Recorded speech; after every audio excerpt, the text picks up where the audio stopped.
we have to understand and ask, all men need to ask themselves the question, why do you believe what you believe? Like, Mm. why? Like, where did you learn that from? Was it your father? Was it your mother? Was it your church? Was it your school? And if you can't answer the question, why do you believe what you believe? That's a problem.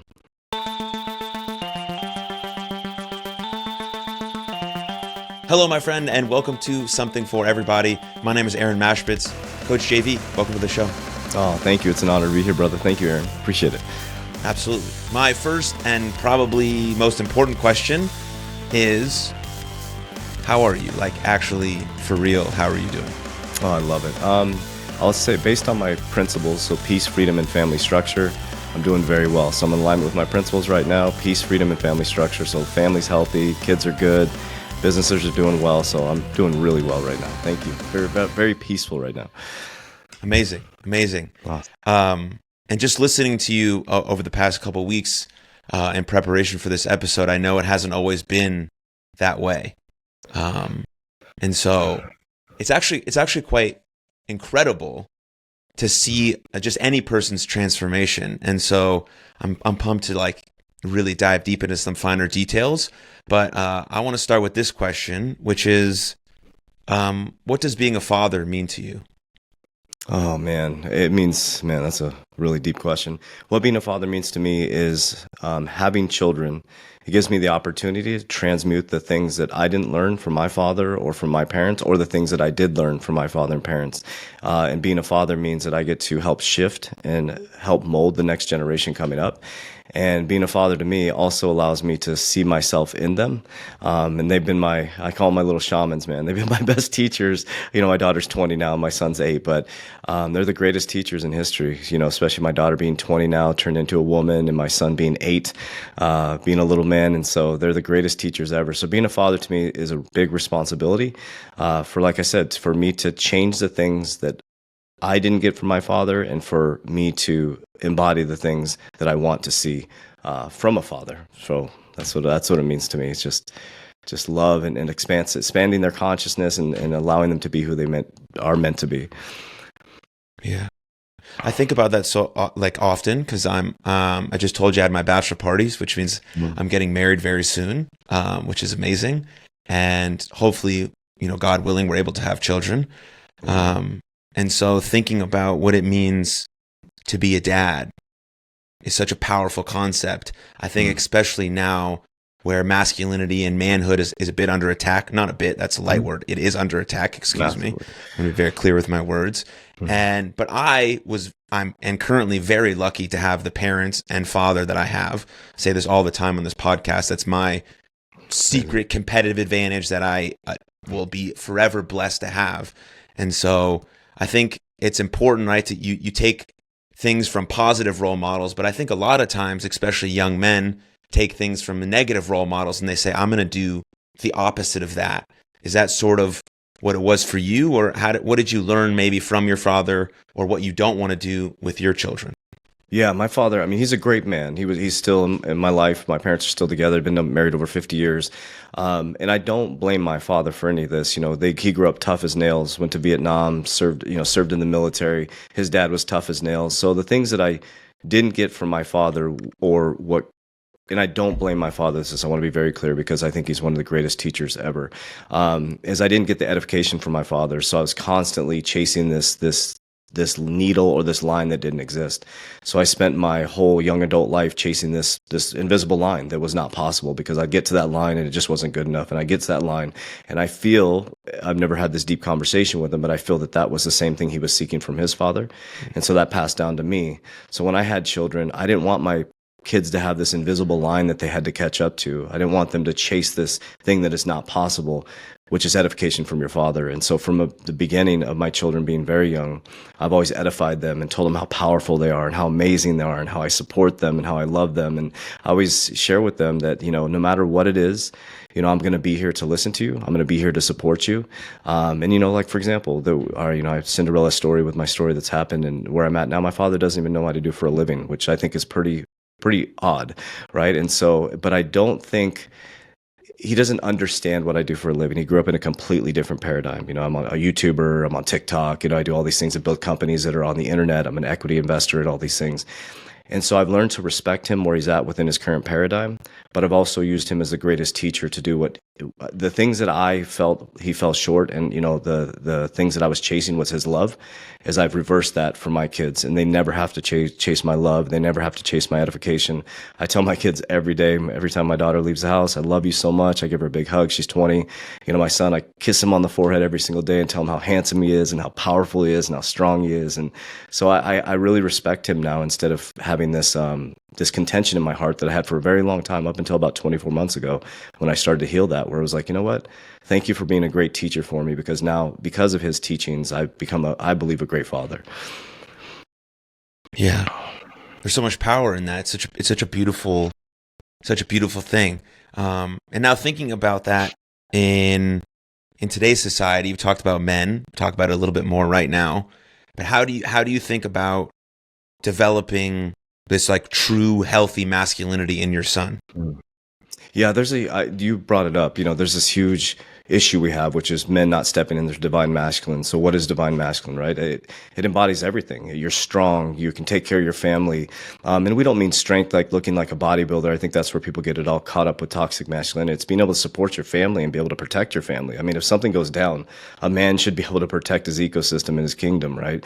And I think people get into you got to be big and buff and all these things are fast and strong. I think it's more being able to protect your family or take care of your ecosystem. And so for my son, I make sure that he knows at a very deep level that I'm very vulnerable with my son. I'm very open with my son, but I'm also very stern with him as well. So there's this clear distinction between, left hemisphere of the brain and right hemisphere of the brain. I'll explain that. So left hemisphere of the brain is facts, figures, numbers, logic. Here's the things you need to do as a young man growing into an adult to protect your sisters and your mom and all these things. But in the right hemisphere of the brain is creation, right? It's love, it's authenticity. And so what I allow my kids to see in myself, instead of telling them what to do, is I live my true authentic self right in front of them. I'm truly authentic. I'm vulnerable. I do everything opposite of what my parents did. They say not to talk about money. I talk to my kids about money on a weekly basis. I share with them when our businesses are growing, when our businesses are struggling. I share with them what assets and liabilities are. So all the things that were kind of taboo that you don't talk about, money, your emotions. I ask my son how he's feeling all the time. How you feeling, son? You doing okay? And if he gets hurt, I'm like, are you hurt or are you scared? If he's scared, we manage, it's okay to be scared. If he's hurt, we manage him being hurt. And I really help him understand. Also, I roughhouse like crazy with him, man. I think it's really important with young boys. I mean, we up into the point where we're beating the shit out of each other. I think it's important because that teaches him where the threshold is, right? Of we're having fun, we're roughhousing to the point where, hey, this is a threat to your own, your own embodiment. And so these are all the things that I've really, another thing too, I think it's important for men is like, I get emotional talking about my kids, man. But for me, you said, how am I doing in the beginning? I devoted my life to making sure I'm going to be there for my kids because we are our children's childhood. And really made me think that, we are our children's childhood. They only get one. They only get one childhood. And the adult man or the woman that my daughters become is based on what I taught them from 0 to 8 years old. It's so important. And so I take that very seriously, and why I feel so peaceful right now, because I've created ecosystems all built around being there for my children while they're young. I'm off at 2:00 every single day. I pick my son up from school every single day. He's going to be homeschooled after 30 days. Actually, we're taking him out of school. His mom is completely free now to take care of him. We're not together, but I set her up so she can take care of him. And I feel that men right now in society need to step up and take care of their kids. Even if you're not with the mother or you decided to bring life into this world, that should be your number one priority. And I think there's a lot of pain that a lot of men hold because of our fathers. I just say that our fathers grew up in a totally different environment, man. Their grandparents came from the Great Depression, hard as nails. My grandpa was a farmer and just, was rough on my dad, never told him he loved him. And I can see it in my father at 74 years old, still looking kind of for that edification. And I think that if that is not there for a young man or an adult, a young adult, a male, I think what happens is we seek edification in drugs, alcohol, the Lambos, the cars, and all those things that we think is going to get us to where we want to go. But for me, that became very self-destructive. And so I don't want my kids to feel that way. I want my kids to feel that no matter who they become, of course, I set parameters and, belief systems and things like that. But no matter what they become, I'm still going to be there for them. I still want them to communicate with me. And I really feel like you nailed it. It's right now. I mean, it's like the Roman days, man. They've demasculized America. The men are not stepping up. They're more worried about Instagram partying and popping bottles than they are about taking care of their kids. So hopefully that answers the question, but I think it's just an important time for men to really step up into that role. Yeah. No, beautiful. I think about like what's the genesis of it? Like, yeah, because like if I'm a young boy and I'm 13, 14, 12, 10, like I got a phone now, so I can pretty much, at least in my young brain, if I see 3 or 4 videos on the internet about how men suck, to me in my brain, that's how the entire planet thinks. Yes. Obviously not true, but for a young person's brain, I see, again, 3 videos in a row that say, we don't need men, men suck, they need to apologize, what the fuck is wrong with them? In a young boy's brain, I'm like, okay, well, fuck. I'm a man. So now what do I need to do? I need to step aside. I need to be docile. I need to be weak. I need to be like a fucking shadow that barely anyone can see and no one steps on, so I don't hurt anyone, because men have been rapists and murderers and conquerors. So that must mean that that's me. Because that's how a young brain conceptualizes things. And so some of the young men are getting lucky. They're finding people like you on the internet who are going to teach them a different way, how to control, how to contain, how to become the best version of themselves while still having strength, but also being very respectful and loving, because that's part of being the warrior poet, which is basically what you are, right? Someone who's a warrior who can protect people, but also knows beauty, knows love. Like that's an amazing thing. And so for young boys to see that, that's very challenging. And then they might go their whole life before they meet anyone who tells them any differently. Yeah. And that's very frightening, because even though many people say it nowadays, our society still needs men. Okay. Roads still need to be paved. Buildings still need to be made. Wars definitely still are going to need to be fought. I don't know what's happening in our current climate, but who knows what's going to happen, right? We need people to protect us, strong leaders, not people who are, bought and sold by people, but strong in their masculine people. And if you think that our society would run smoothly without them, you just don't understand the plot. And it's very complicated, or not complicated. It's very frightening to think that there are actually people who do believe this. And so there's no real question in there, but I sort of went on a tangent. But comments around that, yeah. Please. So the question I have is, so what would happen to the earth if you remove the sun? That's it. Done. No life. Done. No life. It's the same thing. You can't have one without the other, right? Gaia is Mother Earth. The plants lean towards the sun. They organically know the Father, right? Which is the sun, which gives the nutrients. I asked my son, I said, what does the Father represent? He asked me about God, right? And so we've been having these deep conversations about God. And he said, Dad, who is God? I said, well, what do you believe God is? I said, what do you think the sun does for the earth? He says, well, the sun gives photosynthesis to the earth. And I said, what does that do? He says, it gives life. And I said, well, what if the sun disappeared? He said, all the plants would die. I said, so what if the men disappeared? What if the women? He said, well, if one was not without the other, they would all die. That's why you have Adam and Eve that came together, right? From God consciousness. They eat from the tree they're not supposed to. They get out of balance, right? And all of a sudden they're self-conscious. And then they have Cain and Abel. Cant kills Abel. The son kills Abel, right? Or the two sons, they attack each other. And so we're all battling back to this God consciousness. And it's an imbalance in divine masculine and divine feminine. A lot of men don't realize when you step into your divine masculine, it allows the feminine to step into divine feminine, and it'll magnetize the men 10 times. Within our academy, the men are required to step into their divine masculine. For me, I believe it's authenticity, gratitude, and unconditional love, right? True, like just brutal authenticity. And what that does, that moves you into power, right? You have power, that's the highest level of power, is authenticity, gratitude, and unconditional love, right? And then you move into force, which America is living in right now, which pushes down into greed, jealousy, anger, competition, dog eat dog. And that puts us in hyperactivity. And then if you get depressed enough, it moves you into inactivity. And so what these powers to be, whoever they are working to push the men into hyperactivity, which causes so much excitement in their body that they eventually go into inactivity where it shuts them down, right? But if men stepped up in their true authenticity, gratitude, and unconditional love, and we worked together and cooperated, we can make this world a better place. And then if the women can step in their divine feminine, the men don't realize that it would magnetize your businesses, it would magnetize, because I just brought up the earth and the sun, right? So The earth is Gaia, mother, the creator, and the sun is manifestation. The sun gives the nutrients to the earth. You can't have the sun without the earth. You can't have the earth without the sun. And so if it goes deeper into a spiritual sense, it's like you can't have one without the other. So when you get that, that's what's happening in America. We're out of balance, and Mother Earth, whether you believe it or not, is going to rebalance, and that's what you're seeing. World War III, climate change narrative, financial narrative. Guys are buying the wrong things. They're not supporting their family. They're not investing. The middle class is getting wiped out, moving down to the working poor. And so it's a really interesting time right now. It's historical. 2024 is going to be the most historical years of our lives. Yeah. Whew. You got to soak all that in for a little bit, but so what would you? I mean, I know you have an academy, so specifically work with men, and people can check that out if they want to dive deeper, specifically with you. But what would you say a starting point would be for maybe a guy in his 20s who maybe is feeling in his bones, in his gut, that he needs to make a change. He needs to do something different. He's built for more. He feels he's built for more. Where would you start there? Yeah, the first thing, I mean, there's a whole thing that we focus on, which we call the 5P framework. So it's like, and I'll talk from a financial perspective, but it also goes into the internal perspective. So number one is literacy. I'll talk about financial literacy specifically. So we have to understand and ask, all men need to ask themselves the question, why do you believe what you believe? Why? Where did you learn that from? Was it your father? Was it your mother? Was it your church? Was it your school?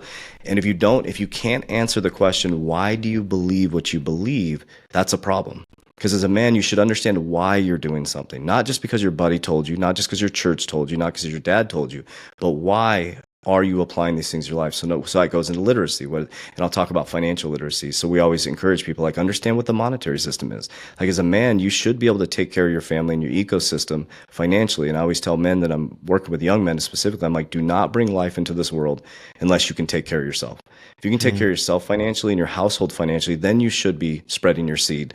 And, if you choose it with the right woman, and then if you bring life in there, you need to be able to take care of the female and the male or the child.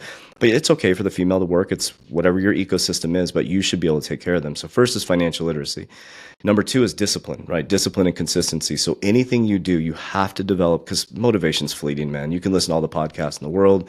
You can listen to all kinds of whatever it is. It's but the reason what made me successful is not my talent. I was not a good athlete in high school. I never started. I didn't get the girls. I just wasn't. But what I got was what I learned, discipline and consistency. I learned it through actually bodybuilding in the military. But discipline and consistency, I can beat anybody that's talented. So next you have to get disciplined and build consistent activities that align with who you truly want to be, right? Not what the world wants you to be, what you want to be. And then from there, you have to learn how to earn, right? You have to learn how to earn. And people think, the economy, this is the greatest time in human history to get your shit together financially. In the greatest economic collapses, the most wealth is built, right? Then from there, you have to learn how to protect your family and your ecosystem. And so the first thing that men should be doing is really asking themselves, why do you believe what you believe? Right? What are you fighting for? What do you that's for me, when divine masculine doesn't have to fight with somebody else and prove to them who they are. They just are. And you get there by asking the question why over and over and over again. Then when you get to the root and the essence of why, then you ask yourself, is that what I want? If you don't want that, then you need to figure out a mentor or a guide or somebody that embodies what you want. You need to figure out what they do, reverse engineer it to daily activities that you can do. Then from there, you have to reframe your mind, right? You have to rewire your foundation to end up in a different situation. You can't move into a new paradigm with old programming. You just can't. You cannot move into a new paradigm with old programming. So if you have an issue with your father or a deep-rooted thing that happened in the past, if you constantly keep bringing that up, you're in depression, right? So you're trying to manifest, you're trying to build, and you have your foot on the gas, and then you have your foot on the brake because you keep bringing up how bad your father is and your car is just spinning. So you have to stop for a moment and say, okay, wait a minute. So I had a tough relationship with my father or no relationship with my father. He's a good guy. So I realized as a broken little boy that up until 24 months ago, my whole life was based on me trying to prove to my father that I was good enough. So that's a problem. So then I got deep to the root and I'm like, no, I am good enough. I am powerful. I am strong. And I started to rebuild that relationship with myself with a new foundation. But then I'm like, wow, this is a brand new world because I'm used to being a victim, man. I'm used to blaming the world or this guy or competition or this. And then I realized the world's not my enemy. It's me. It's my own consciousness. And then when you realize there is no battle against anybody but your own consciousness, then from there you have a new foundation. And that's how you start to move into power, which is creation. And that's how our businesses started to succeed. So I was like, wait a minute. There is no competition, man. There's enough for Aaron to be a multimillionaire, for us to be multimillionaires. We could stand right next to each other in the same business and we could cooperate. There's enough resources for everybody. And no, this is the thing that trips me out. We're the only living organism that pays bills. Right. So we created this thing where there's fruit and tree. We can all build houses and we can do all if we learn those skills. Right. But we've chosen not to. We chose to rely on another man or woman for our resources and to get us to the next level. It just doesn't work that way. Like Jesus said in the beginning, in the end, you'll find out it's in the beginning. And right now is the beginning. I'm paraphrasing. He's saying right now, your thoughts, your actions, your behaviors, like people can get off this podcast right now and radically transform their life. Like just by changing their thinking. And then once they change their thinking, build disciplined, consistent activities. And you have to do it for a long enough period of time. Because you're not going to rewire, when I started over completely again at 43 years old, I had 43 years of programming. Like, and I kept repeating, I look back, I'm like, oh my God, I keep cycling. I keep getting wealthy, going broke, getting wealthy, going broke. Why? Because nothing changed. It didn't matter how many new skills I got, mentors I hired. The old programming was still there. So my car just kept spinning in a circle. So number one is asking the question why until you understand the root. Then you uproot that through understanding you are powerful, you are strong. Then from there, you have to implement new activities for a long enough period of time to access that new level of frequency until it becomes your new reality. Amazing. There's one thing that you mentioned there that brought up a story that I'd like to share about how a man shouldn't about his seed until he can protect or provide for his family. And I'm in high school, very young, maybe freshman, sophomore in high school. My sister is a couple of years older than me, and she had this friend, and he got this woman pregnant. And they were talking about, what he's going to do and how is he going to provide? Are they going to give it up for adoption? Like, what's the best scenario for both this guy, the woman he got pregnant, and this new baby? And my sister, mentioned in more words than this, but basically like, he's not going to take care of it. And my dad, who's a person who very rarely yells or gets passionate enough to where he raises his voice, he's driving us to dinner at this time, and he goes, screams, well, then he's not a man, at the top of his lungs. And never forgot that.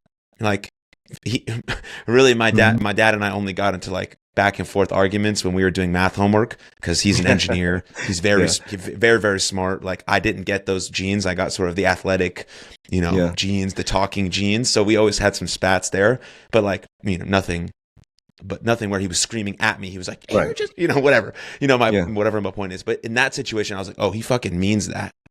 Like, he really means that. And that means something.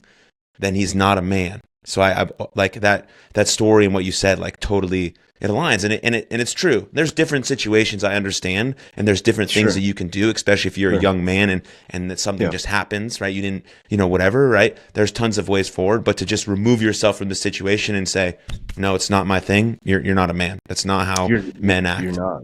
No, the men don't act that way. And another thing that triggered what you just said that's powerful, because I have so much respect for your dad, because that's like, you have to stand, for example, your dad knows his principles. Like, that's principle to him. Like the way, like you said, when he spoke up, you felt it in your bones. It was like, whoa. And that's what I encourage men all the time. For example, I mean, I got chills in my whole body hearing that story. It's like, you have to define some principles. So for my business, it's integrity, honesty, uncompromising belief in God. For my family, it's peace, freedom, and family structure. And everybody in my ecosystem knows that. Every single person. So in business, when we meet with somebody for business, if I can't measure their integrity or honesty, it's a hard no for me. I don't care how much money's involved. If I can't talk about Christ or Jesus Christ, Yeshua, whatever you want to call, like Jesus Christ, the King, or God, I want nothing to do with the business. That's why I created my own ecosystem. So for my family, it's peace, freedom, and family structure. If anything disrupts my peace or freedom, it's a hard no, and my kids understand that. And I think that's really important for fathers to really stand on some principles, because like that experience you had as a young man, you're like, whoa, that's what my dad stands for. And I feel that that's what men need to step up and treat these young men. That's the pandemic right now is fatherless children. I mean, that's our pandemic right now. And that's, that you can go deep into that. Is that on purpose? I don't know, but that's a way to destroy one of the greatest countries in the world, is to get the fathers not involved in their kids' lives, because we're not building the future. And we have a chance. We have a chance right now, a polarizing chance right now, to teach our kids some principles, morals, and ethics, but it's done through our actions.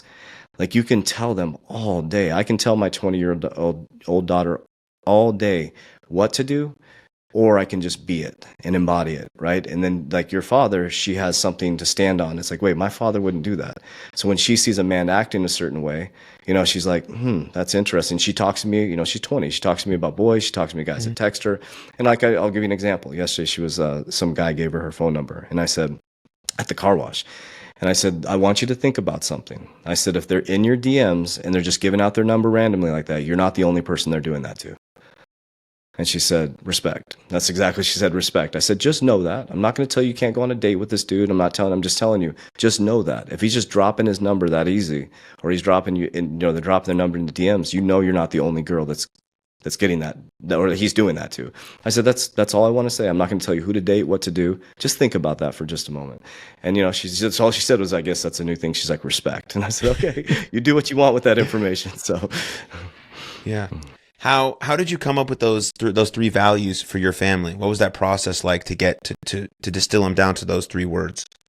Great question. So I want to give credit to Ray Dalio. I think he's one of the greatest economists, but also one of the greatest teachers too. He's a beautiful soul. Ray Dalio he's an economist that wrote the book Changing World Order. Well, he wrote a book called Ray Dalio Principles.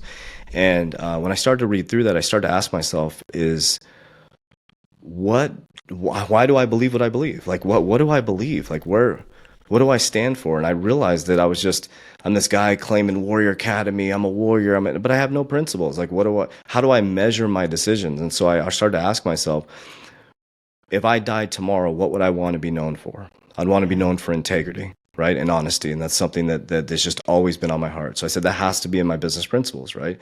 I also want to be known and seen as a man of God. I really want to be seen that way, that this man loved God with all his heart. And so I had to make sure that was embodied inside of my business. And so when I present those to my team, I was a little nervous, because I was like, guys, listen, integrity, honesty, uncompromising belief in God. It doesn't mean you have to believe in the God that I believe in or the Christ that I believe in, but I just want you to have a belief system. And then I went deeper with it. For my family, it was like, I disrupted my past is pretty rough. And my poor, my young daughter, she was 1 to 4 when I was in really bad shape. I didn't want her to live, and I created so much lack of peace in their life, my bad decisions. And I'm speaking from being an undivine masculine man, right? I was that guy, like the guy I'm speaking about. I do want to apologize to my old self. That's who I'm speaking to. I'm speaking to my old self. So if anybody takes the offense, I'm just talking to my old self. I'm like coaching my old self, because I'm looking in a mirror right now. When I do my TikToks, when I say, get your shit together, I'm talking to myself. And so I just want to make that very clear. I don't want to stand up here like I've always been this way. But for me, I ask myself, what do I want for my kids? I just want them to feel peace. That's all a kid wants. I want them to feel when they come home, or when I have grandkids, that my place is a source of peace. I also wanted family structure. We don't have a lot of family structure within our ecosystem, or my parents, and we go to birthdays, and there's not that family structure, that identity, right? And freedom. For me, freedom is super important. So I asked myself, what does freedom mean? Freedom of time, freedom of choice, and freedom of speech. And so when I defined that's what I wanted, I built all my companies, all my ecosystems, to include my relationships with my ex and all those things that embodied that. And I held on to it until it became my reality. So I asked myself, what did I want to feel? And then I reverse engineered it to, what does my business need to look like? What do my activities need to look like? And what do my actions need to look like? That's amazing. Thank you. Yeah. I work in the sports world for the most part, and we do the same thing with our teams and with each individual athlete. And so because it creates a culture that everyone's moving in the same direction. And it's easy to tell when someone's not in alignment with the principles that we came up with the team. And you can say, hey, dude, I didn't force you to come up with these principles. This is what you said you want it to be. You said you want it to be resilient and dominant. That's not how you're acting right now. Yes. Okay, cool. Coach, I'm locked back in. But it has to start from the top. And that's how I learned how important it is to line your words and actions up. Because if you work with young boys, I coach 9-year-olds and 15-year-olds. If I say something, but then I don't do it, they don't give a shit. What Nope. are you talking about? Coach, so you coach, you want me to be calm, cool, and collected. But every time we make a mistake on the field, you throw your hat in a bucket of baseballs. That's the opposite of calm, cool, and collected. Okay, we make a mistake. I'm like, all right, it's all right. Here we go. Next one's coming at you. Let's go, babe. Oh, that's calm, cool. Oh, okay. Yeah. And then coaches who do that wonder why their kids throw their helmets, wonder why they yell at their teachers in class. It all is related because the one person in their life who they might look up to is you, that coach. Oh my God, maybe I can be that someday. And now you're the person who's screaming at the umpire, who's yelling at a 9-year-old, who's throwing a bucket of baseballs. And then you're wondering why the kid's getting thrown out of class. He can't sit still. He can't focus. He's not respectful to people. It's all correlating. And so sports for me, they've transformed my life more than I can ever give them credit for. I think that's also a good spot for young boys to go into. Even if you don't have to be talented. It's never actually about being a professional athlete, because like very small percentage of people are going to do that. It's about just a vehicle to learn something that's going to transform your whole life. The same way that men's groups happen, the same way any sort of group of people who are getting together who want to do something that's bigger than themselves. And that's what sports are. You don't learn teamwork by being alone all the time. You learn it by being with other people and how to cooperate. I don't really like this guy, but I respect him.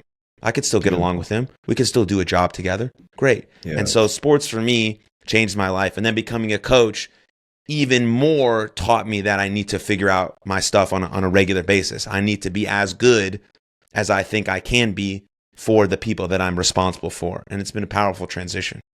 That's beautiful too. Like, think about the schooling system. That's why we're homeschooling my son from now on, because, you think about it though. I'm going to pick him up in about an hour and a half. And every day I pick him up, I always ask him, hey, what was your favorite thing about school? He goes, leaving. Every day. He's like leaving. Cause he's me. He's a generator. He wants to move. And he's like, I sit there for 7 hours a day, Dad. It's absolutely brutal. Like, I just sit there. And so what we teach our kids is they go to school. Everything's individual. You don't look at each other's tests. You don't work together. You do your individual tests. Be quiet. Don't keep your mouth shut. And then what happens when they go in the real world? They think it's a dog-eat-dog world. It's an individual thing. You can't cooperate. If you open up a dry cleaner, you don't open up next to somebody else. And we build this this energy into them that it's like this dog-eat-dog world, that there's enough for everybody. And that's what I'm working to teach my son, that there's abundance everywhere. There's so many resources and so many things happening. And it's like, it's really taught me from it's not a macro to micro, it's a microcosm to macro. And like you said, so when you're microcosm, the micro things you're doing, your activities, your behaviors, how you act on the field is going to exude out to the macrocosm, to your team, right? And teams are a reflection of their coaches, people. And who are the best coaches that you always hear about? The most accountable and the most loving coaches, right? They're on you, man. They're accountable and they're tough, but on the same hand, you know that your coach loves you, right? Yeah. You know that your coach loves you. And so that's kind of like what being a father is. It's like, yeah, you're accountable mostly to your own actions. So when you hold them accountable, oh, that's what my pops does. If my dad does that, he's not holding me accountable to anything I'm not doing myself. But on the other hand, they know that they're truly loved and it's coming from a loving place. And I think that's where my father's generation might have missed the boat, is that it was just hard as nails. It was just like, this is what you're going to do. Why? Because I said so. Mm-hmm. Well, why? I'm a kid. My brain isn't even developed from, birth to 8 years old. I don't even have a conscious mind yet. I'm asking you why. Why is the world this way? Because I said so. But why do you believe what you believe? And so that's the awakening I went through. I've been going through this crazy awakening 17 years, but specifically the last 24 months. It's I just stopped for a moment. I'm like, why do I believe what I believe, man? Why do I feel that I need to get edification from the world? Why? And I realized it was genetic. It was passed down from generation to generation. The father, grandfather, father, and then somebody like your father. I don't know. Somebody in your father's timeline drew a line in the sand. Was like, no, this is how I'm going to make my kids feel. And listening to you, I inspire to be that type of father, like your father, where my son is sitting running a podcast in the future, going, my dad. It makes me emotional thinking about that. That's what I can feel, that energy of my son being like, my father was there for me. He loved me. My father represented this. this, and I think about that a lot. I think about generational, like when I die, what would they say about me? You know, oh, my dad was an asshole and he was always mad at me, or, you know, every time I brought something to him, he was upset. And it's like, you know, I want my kids to be like, no, my dad believed in me, man. I mean, I could talk to him about anything, but most of all, my dad had character. He had principles. This is what my dad stood for. And it's just inspiring to see, you know, a son talking about his father like that.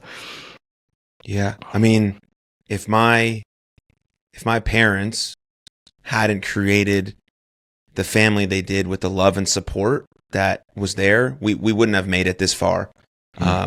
Because we've been through a lot of stuff that would have probably broken up some other I don't know what word to say, normal families, other families, whatever word you want to fit in there. But since they created that space where like there was just love and unconditional support since my whole life, we've made it this far, and we're better, you know, maybe than we ever before. I think a lot has to do with my fiance coming in my life and her bringing that light, and like having them something to look forward to, where there's just more to life than what we've been through. And so that's, it's incredible. I don't, sometimes I don't have the words to describe it, but I feel like you're a person who can feel my energy on this. I feel it, man. Yeah. It's beautiful. It's like, what a gift for your parents too, to, you know, doing what you're doing. And that's awesome, man. Yeah. It's like, it's, you know, you brought up being a parent. What does that mean? It's exactly what you're embodying right now, what your parents are probably feeling right now. You know, you're getting married and you're going through this process. And like,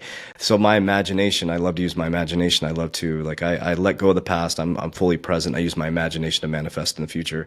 And like, I picture, man, I close my eyes and I picture the big piece of land I have, my, you know, my son pulling up or my daughter pulling up, and my granddaughter or my grandson running up into my arms, and, you know, go jump on the four-wheeler. Like, I'm going to be that grandpa, man. I'm going to be a badass grandpa, and it's already manifested. It's already there. And it's like, I can feel it, and I can feel the family structure. I can feel the peace, and I can feel the love, and I can feel the communication. And I think that's important. And I believe that's why we come here, is to transmute darkness into light, right? So like, what else would we be here for? Is to go through challenges, you know, to transmute that darkness, you know. And some people, I think in your guys' timeline, or I don't know how this works. I mean, I'm not God. I don't know if we come back. And if we do come back, somebody in your guys' timeline put in the work. And I think that's inspiring. Like that should give people hope that, like, you know, people, you know, and I had a great life growing up. It wasn't my dad he provided, he was there, but it was like, there's difference between being a dad and a father, in my opinion. So, you know, there's a big difference between the two. Yeah. Yeah. There's another thing that came to me when you're talking about, you know, great leaders, great fathers, great business people, great coaches, whatever term you want to use. And I think a lot of back then was like your results were attached to your value, and they were the same. I think when we think about the greatest coaches, how you perform on the field is one thing. That's business, because you have to perform or else you just don't have a job. That's just truth. But that's not the same as how much you matter, no matter what you're producing. And the best coaches can remove those two. Like, yeah, we have to get the job done. But dude, I still fucking love you. You matter. Like, you're super important. Your whole essence of a person isn't how much touchdowns you throw, but it's you, is who you are. Yeah, you do this thing, and I think the best coaches or leaders and fathers specifically can separate the two. Like, yeah, you have to do well in school, you have to study, you have to apply yourself, whatever is required by that family. But man, if you fall short, I love you still, and we can work on getting better together. And that's that's where the power comes in. And I don't, so it's that's what I think we're trying to do a better job, but then society is trying to tell us that we shouldn't be fathers or masculine. But like, the best people I know are doing that. And that's like the most important thing you can possibly do in this world, is be that type of father or leader. Most important thing. It's the most important, especially if we're bringing children into this world, and they're encouraging people. Like, people are like, oh, not having, we come here to procreate. We come here to create. We come here to expand consciousness. Like, we don't come here to repeat consciousness. God didn't create us to come here and keep repeating the same problems our grandparents and parents did. You know, so they bring us here to transmute that energy, to create life, to expand life, and to make it great. And we're not here for an easy road, right? Make the path of light difficult so the weak and weary will not follow. Like, we're not here for an easy life. And like, everybody's aiming for this easy life, and it's getting easier and easier. And, you know, me and my daughter came back from a couple conferences, and and I've been eating pretty healthy, and so we got some donuts yesterday, and it was like at our house in 15 minutes. I'm like, this is crazy, dude. Like we got 12 dozen donuts in 15 minutes delivered to our house. I'm like, this is too easy. Like this is too easy to screw up my life. I'm like, wow, I enjoyed the donuts. I sat there, but I'm like thinking, this is wild how convenient things are getting. And for people, it's time for men to really stand up and step up and like I said, like build that foundation, because we're going through a transition, man. Like people, there's a massive, and I've been warning the public for years now, since 2020, and everything I said in 2020 came true in 2021, 2022, 2023, and now in 2024. This is the moment I've been warning, everybody, but men specifically. Like I always say, get your house prepared, man, because this is the presidential election, a war narrative, social geopolitical narrative, a financial narrative. The middle class is this is from Jerome Powell, our head of the Fed. He said, I'm worried about the middle class getting wiped out, leverage source technology. They're tokenizing everything. So men, think about feeling demasculized now. Holy shit. How about when you walk in, they give you a pink slip because some robot's now building your car. But you said something powerful that really stood out to me. You said, it's not the touchdowns you throw, it's who you are as a person, and that's super important right now. Like you're not an iron worker, you're not a Marine, you're not a Cub, a Raider. You're you. That's the moment in time you're wearing that uniform, and I think that's the issue, is that we've identified with these things in the physical body, but it's so when you're done being a Marine and you retire, what is your identity now? Right? It keeps them stuck in this past. Well, I used to be a pro athlete. Okay, well, you're no longer a pro athlete anymore. Who are you now? That uniform is off now, and people get caught in this thing where I used to be this, or I used to throw that touchdown. And it's like, what about the present moment? Who are you right now? And it's tapping and tuning into who you're truly. Everybody has different fingerprint and different DNA.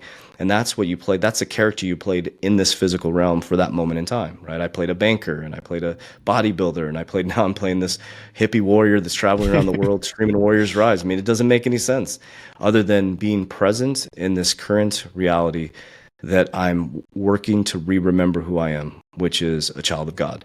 And for me, that's a beautiful gift that I get to create, and I get to speak things into existence.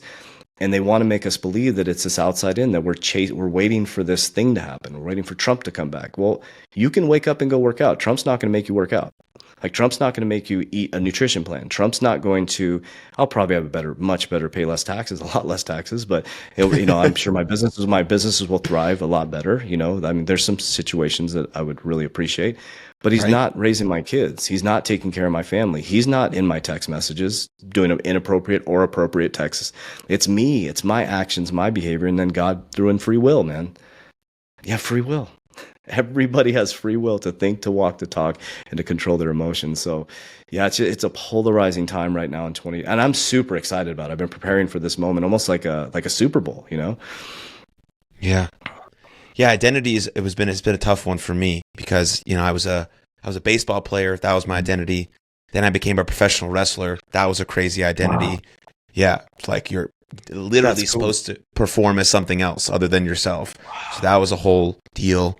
And then over the last couple of years, I've come to define identity as your repeated beingness.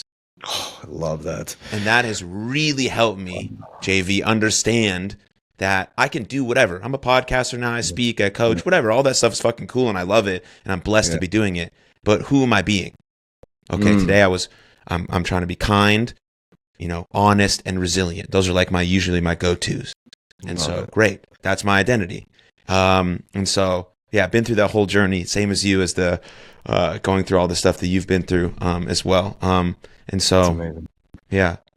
I didn't expect this part of the conversation to last so long, but it's been so great. I wanted to fucking keep it rolling. It was awesome. Yeah. But before I let you go, I would be quite sad if I didn't ask you about this we didn't talk about this last topic, which is because there's strong themes in both of our lives about suicide. So you don't have to go through the entire story if you don't want to, but how did you get to that point? How did you overcome that? And what was sort of the emotions that came after that, and where did it lead you? Yeah, well, what a great transition. I mean, it wasn't meant to be that way, but the identity thing, it was like, as a young man, some stuff happened to me that shouldn't happen to a young boy, right? For a very long time, from like kindergarten all the way to sixth grade. And I, so my, when the greatest time of a child's life, like I always say, we are our children's childhood, right? My childhood was survival. It was a survival mode, right? And some things happened. And so that really messed up my programming. It messed up my subconscious mind. It messed up my self-worth. It messed up all my belief systems about this reality. And so when I went into my adult life, I went and served in the military, got out of the military, and I found bodybuilding. I found this thing where I'll never forget it, man. It was in ninth grade, actually, when I found weight training. Because I wasn't a good athlete, so I never, my father loved sports, and he's like, and I just wasn't that kid. I just wasn't. And I it's on my own belief that I felt like it was just like I had boys like they should be good athletes, and I remember ninth grade I saw Flex Wheeler magazine. He was on the cover, and I was like, wow, I want to look like that guy, right? So I get under a bench and in weight training, and I was a 45-pound bar, and I grabbed the steel and I picked it up and I did one rep, and I realized when I was coming up, I was like, oh shit, if I don't get this up, it's going to fall on me. I'm like, for once in my life, I felt in control. I was like, holy shit, this is me against me. And so I fell in love with bodybuilding. I don't have the greatest genetics, so my body wasn't transforming like the magazines. I was like, oh shit. So I went deep into this, and then I was in the military, and I'll get to those quick in the story, but in the military, I ended up going to a bodybuilding gym in Oceanside, and I met these bigger than life characters, IFBB pros, and I got addicted to bodybuilding. Well, that led me down this a very healthy path at first, but a very dark road. Wrong place to be for somebody who's looking for edification from their father, right? And I'm not blaming my father. I want to make that very clear. This is just the identity that I felt.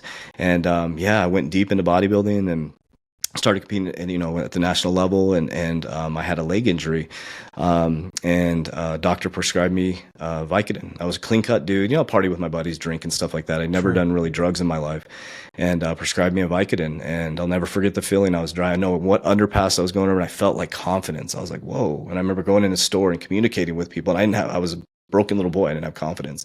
My body did all the speaking for me, and it was like, so one opiate became two, very typical for someone who gets addicted on opiates. Three became five became six, became a full-blown opiate addict for 3 years of my life, almost full 3 years of my life, to the point where I completely destroyed my life. My daughter she was 3 years old, and I had gone to Walmart to buy her some toys. So for Christmas, at this point, I'd lost everything. I was losing my business. I ran the business into the ground. I had spent like 60 grand from like July on opiates, from July to Christmas. And the gig was over, man. I was at Walmart and I was trying to buy toys for my daughter, and my cards just kept declining and kept declining. And I was like, oh shit. And so I go to the bank, and I'd never overdrafted my account in my life. And the banker turns the screen to me, and it's red. He's like, you're overdrafted, dude. And then I said, what about he said, you're broke. And then all this ringing started in my ears, and it was like the gig was up. My whole facade just got exposed. I'm like, now I'm this guy who's a freaking loser bodybuilder. Like can't even take care of my daughter. I was a horrible father, just admittedly a horrible father. And I went back to my office. I had a bodybuilding company, and I had an office, and Team Vasquez bodybuilding. And I loaded up a massive amount of opiates and syringes, a bunch of syringes. And I remember thinking, I had no exposure to God or Christ or anything like that my whole life. I was baptized Catholic when I was a baby, but I never went to church, nothing, never had learned how to pray. And, right before I committed suicide, and I say committed suicide, people are like, well, you're still here because John Vasquez died. That's why I call myself JV. That guy died. And I loaded up syringes, and I remember thinking, I want to get these out of my arm, and I want to lay on this mattress so that my mom finds me in my office. I'll at least be laying on a bed, something not too traumatic. And before I did that, man, I knelt down and I prayed for the first time ever in my life. I didn't know God, and I said, dear God, dear Father God, please forgive me, for I know not what I'm doing. I apologize. I don't remember the exact prayer, but yeah, 48 hours later, I woke up from a call from my mom in 2006, December 18, 2006, and the Razor flip phones that had the little square in it. And I was still super high. I injected a bunch into it would kill a horse. I don't know. Maybe it was the prayer. I believe it was God sparing me. And I'm the generational shifter.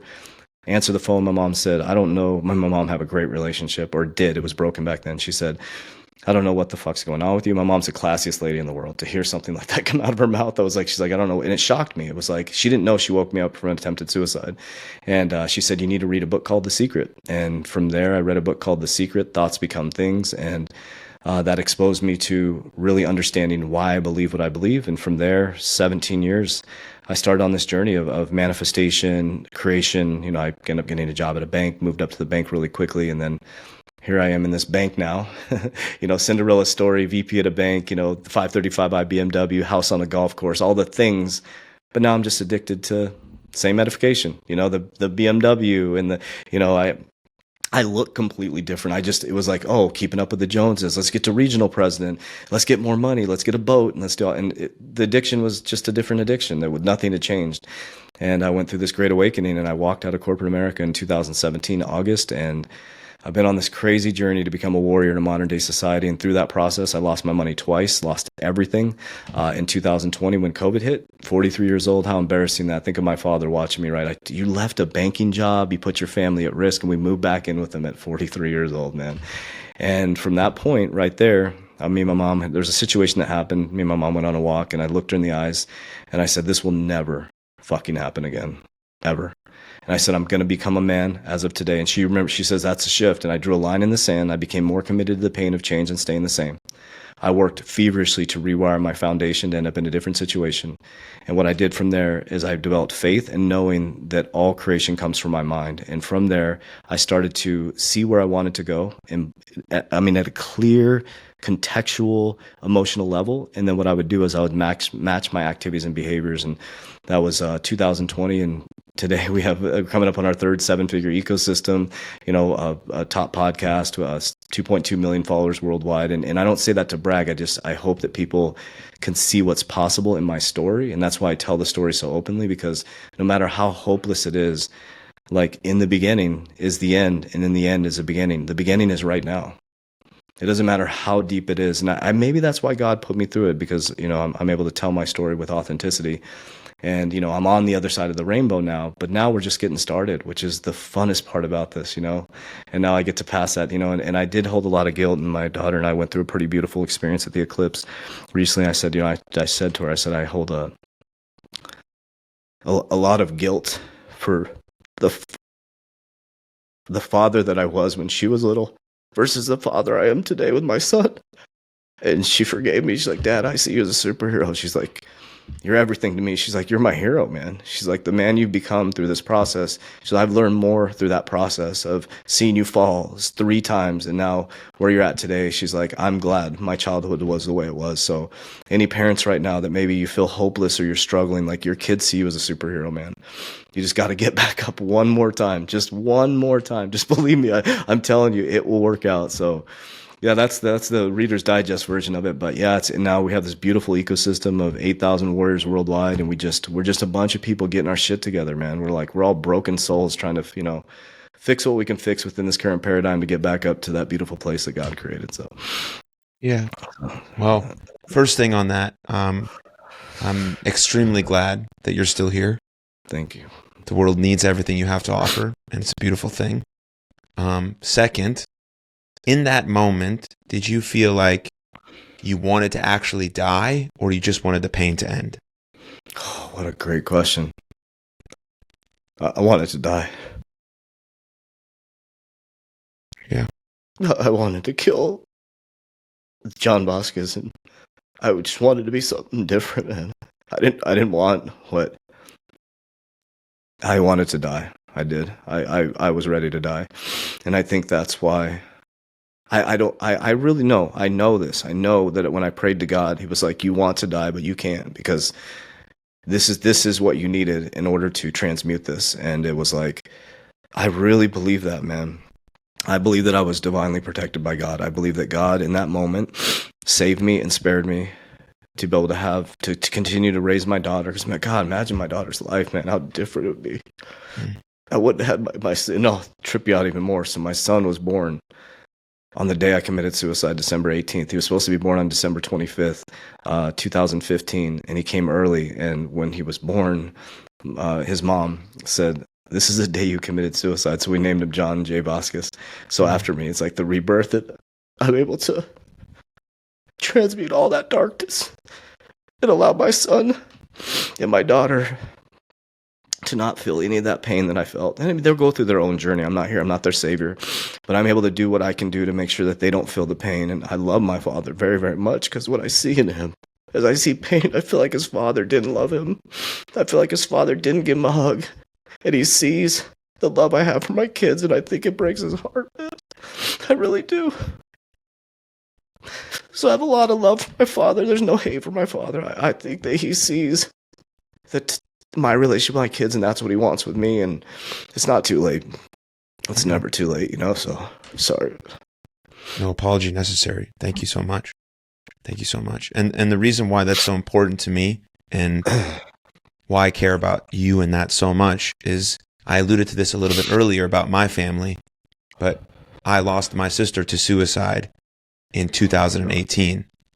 And that's why I talk about my parents in such a way, like, you have to bury a child, and we're still together as a family, fighting and moving and trying to do the best we can, every single day. And so I understand what that darkness looks like, JV. I get it. Yeah. I know what being in the depths of your own hell looks like, and how hard it is to pull yourself out of the trenches. My sister did it for 11 plus years. She struggled with very, very, very, very severe mental health conditions. So a different situation than you, but led to the same, endpoint. And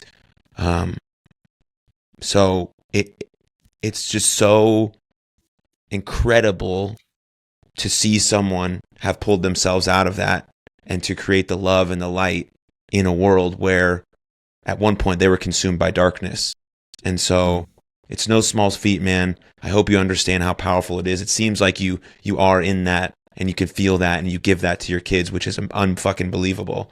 But I want you to hear it from someone who truly understands and gets it. And that's why I have so much love for my mom and my dad. And I would talk about it on this podcast for 2 hours straight every time I get the chance. And I do, so, yeah. Amazing. So thank you. Yeah, thank you. I think that's a good place. I think that's a good place to wrap up for us, man. Awesome. I could have a bunch more conversations with you, so hopefully we do. Yes, and great, man. Sorry hopefully about that. this is the beginning of something good for the both of us. And yes. You're all over Instagram. You're all over the internet. It's very easy to find Coach JV. All of his links will be below. If you want more of him, he's got a great YouTube channel as well. So I appreciate you very much, man. Thank you. And God bless. Awesome. Love you, brother. Love you. Thank you very much for tuning into that episode. And if you enjoyed it, click right here for another full-length episode of the podcast. And please don't forget to subscribe. But most importantly, above all else, please take good care of yourselves and others. And I'll see you next time. Lots of love. Cheers.